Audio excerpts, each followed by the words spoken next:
Sa isip ng may kapal,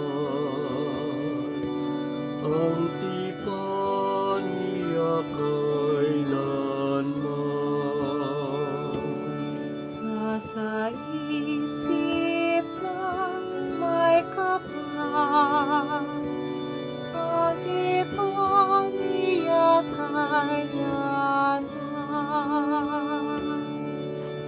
Siya ay hanapin at ang kanyang lakas ay siyang asahan. Siya ay hanapin upang mamalagi sa kanyang harapan. Ating gunitain ang kanganga niyang mga gawa. Ang kanyang paghatol, gayon din ang kanyang ginawang himala. Nasa isip ng may kapal, ang tipan niya't kailanman. Ito'y nasaksihan ng mga lipit anak ni Abraham, gayon din ang lahat ng anak ni Jacob na kanyang hinirang. Ang Panginoong Diyos ay ang Panginoon, siyang ating Diyos.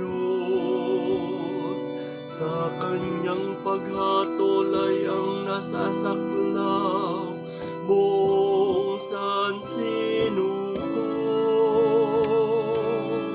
Nasa isip ng may kapal, ang tipan niya kailanman.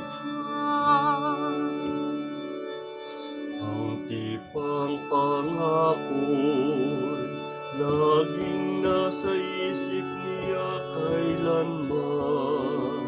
Ang mga pangakong kanyang binitiwan sa lahat ng angkan.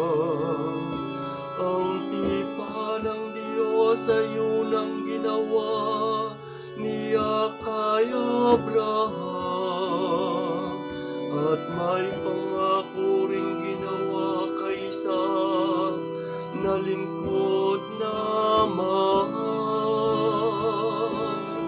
Nasa isip ng may kapal, ang tipan niya kailanman. Nasa isip ng may kapal,